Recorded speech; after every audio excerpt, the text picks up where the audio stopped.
feisty. We like it. I know he's fantastic to talk to and discuss with. Yeah. Speaking of fantastic, He's very onto his facts and stuff. How are you? So nice to meet you. Nice to meet you. Wow, please sit down and come join us. Oh, the beast. Tony McEwing is our morning anchor here. I think he was here last time. Oh, yeah. He's fantastic. Yeah? Okay, excellent. Fantastic. Well, thank you so much for joining us. I know that you have to get on Good Day LA, so we're going to keep this really, really quick. And there's your lovely wife. Yes, this is Carla. Hi. Miss Nice DeVito, to meet you. my wife of 31 years.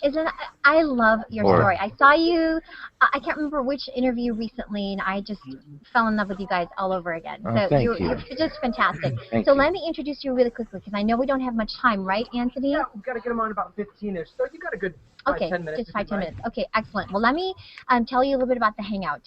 Did you already? Did. Oh, you did go over it. Explain a little bit. Oh, okay. So we hang out with all these people from all over the world. Very cool. This is our microphone here, and Very this cool. is our camera. You're very Okay. in touch with social media anyway, so you're You bet. familiar with all this stuff, right? Sure, you bet. Okay, excellent. So let me introduce you to everyone here.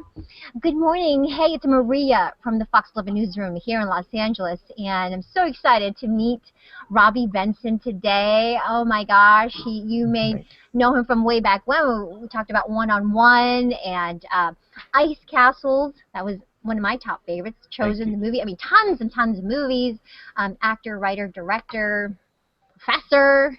Thank you. So anyway, Robby's here to talk about his new book, and it's this medical memoir. So we'll go over that with you. But let me introduce you to everyone here in the Hangout. Okay. This is Chris Yates. He's hanging out with us from Dallas, Texas. Oh, Howdy. that's where I was born. Hi, Chris. All right, whereabouts? Southern I was born on Bennington Drive.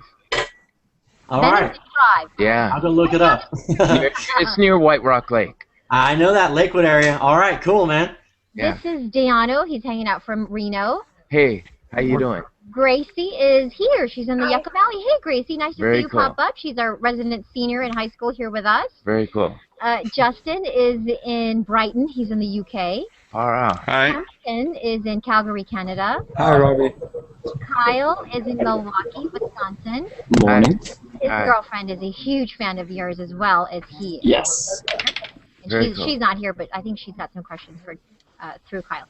Trev is in Yorkshire. He's in the UK as well. Very cool. Hi, how are you doing? So awesome. Did you bring a copy of the book by any chance, or no? You did. So we'll get that. This is very casual, by the way, and very informal. In fact, Phil's probably going to do a little news hit here on the desk, so we'll try to bring it down a little bit. But Okay. so the book. Let's start out with that really quick, because I know that this is it's an interesting look at what a lot of us didn't know about all those years you were making these movies, but you have I had had to- 4 open heart surgeries. Yes, I had to keep that as quiet as possible so that I could continue trying to work and get insurance so that they would keep hiring me, but they finally found out and I couldn't get insured. And ironically, I had to reinvent myself through my writing, and I became a director. And I had directed a lot of second unit, but then I started directing tons of Friends and sitcoms, Alan and right. yeah, tons and of sitcoms. the book is called I'm Not Dead Yet. Oh, that's right. Before say the name of the book. I'm not dead yet. yet. Right, not yet. Not Could yet. be right, like while you're on my camera, you know. No, Who not, knows? no, not here, not on my watch. But no, the book. Be a good story. It would be, but Okay, see you guys. The first death on a Google Hangout ever. It'd be pretty cool. yeah, the first one in a G plus. We need to go viral. Oh my god! Oh my God, I'm viral. By the way, this broadcast on our YouTube channel as well, so it's broadcast to the world, anyone with a YouTube channel. By the way, if you're watching on air, make sure you plus and comment, please. And if you have a question for Robby, just go ahead and tag me or anyone in the Hangout, and we'll get the question out to Robby. That's so cool. If you guys have a question, just get my attention, and I'll go to you right away. Kyle, I know you do. Go ahead. Robby, pleasure to meet you. My girlfriend is a huge fan. She was getting all ecstatic when I told her that I was be talking to the voice of the Beast. And her and her brother, always growing up, would say, around dinner time, would say, you have to join me for dinner. That's not a request. So I just have... Not a request. Yes. So I have a request from you. If you could just say, Kelly and Bradley, you must join me for dinner. That's not a request. Kelly, Bradley, can you join me for dinner? That's not a request. Wow. Thank you. She will love it. She will love it. Thank you very You much. are so getting make out tonight. Thank you, Robby. Right. With the beast, but maybe in a second. I know they're doing the news, so I gotta be quiet. The beast has to shut up. The beast. Shut up. Is contained a little bit. Chris, yeah, what's the question? So 4 heart surgeries. At what point did you say, okay, you know what, I may be here for a while? I mean, you're going to have 9 lives. Do you feel almost invincible in a way? Opposite. It's the exact opposite. You feel how. Well, you have to be a fighter. You have to always fight back and be a survivor the best you possibly can. Enjoy every single moment. But actually, it makes you much more vulnerable, and it makes you aware of things that maybe, you know, you wouldn't be thinking about at age 28 through now. I'm 56, so you know, you might not normally think about those things, but it gives you an incredible perspective on the world. But invincible is the very last thing you feel. It's a very vulnerable feeling. Kempton, yes, what's your question? Yeah. First of all, big fan of you as a beast in the Beauty and the Beast. But in your 4 open heart surgery, how long was each one? And like, was it really open heart? So they cut you open, or is it a microsurgery? And yeah, what kind of things was it? I wish. There's a big scar. Yes. Wow. It's four times they saw you open. It's the same surgery, only each time they're working on different parts, and it's just like it's almost like anything. It's an art form, but the more you play with it, the more difficult it becomes to repair it, and it became more and more difficult until finally there was only one surgeon in the world, and his name is Gustav Patterson at the Cleveland Clinic. And the Cleveland Clinic, he performed a miracle. He's the only man who could do the surgery on me to keep me alive. Wow. And I should say the only man who can do it successfully. A lot of people can do it, but you know, here I am. You are, yes, living, breathing. That's phenomenal. Yeah, It's pretty amazing. Cleveland Clinic, amazing hospital.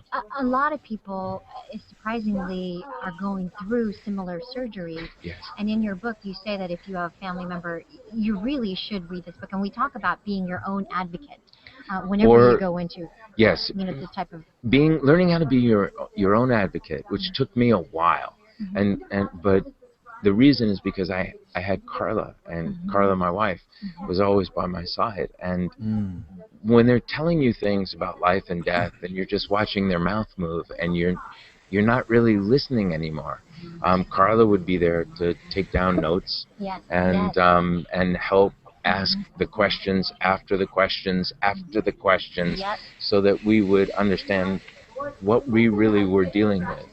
So, but it's always so important to have an advocate. Because many doctors don't have that bedside manner. They don't give you full information.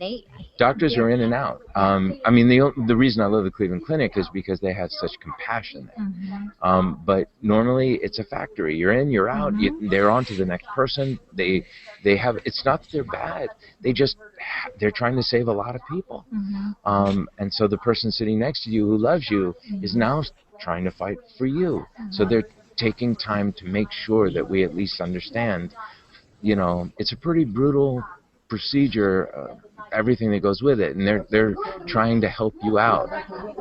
So. That must be so difficult. I can't imagine 4. I mean, 1, let alone 2, 3, but 4 open heart surgeries. Yeah. Can I add a quick point? Actually, I did an interview with a surgeon. They actually use a thing called kryptonite bone cement. So I'm wondering, did you, like, for them to close your chest bone, did they use wire? When was the last surgery that you had? Yes, it's wire. It's they tie it around, and so that when I go through airports, I constantly beep. But do they know? It doesn't matter. It does not matter. Please, over here. It's a very funny process. You know, you just have patience. Oh my God. Okay. Oh, we have to wrap it up, you guys. I couldn't even ask that Here's question. the book. Here's the book. I do want to say one thing to Robby. Robby, and maybe this will take you back all the way up with the red hot poker. One-on-one. I wrote I wrote that movie, and it was a Warner Brothers movie. Yay, Warners! And I wrote that with Jerry Siegel, who is my father. It is the Bible for many kids today who are on that court and outside practicing every day. So I know I got to let you go. But take a picture. Robbie, take a picture with me. Thank you again, Robbie. Cheese. All the way up with the red hot pepper. Thanks. Thank you. Thanks, guys. Way to go. Thanks a lot. Way to stay alive, man. Good job. Okay, Good to have you. Thank you very much. Thank you so much. Please come back. Yeah.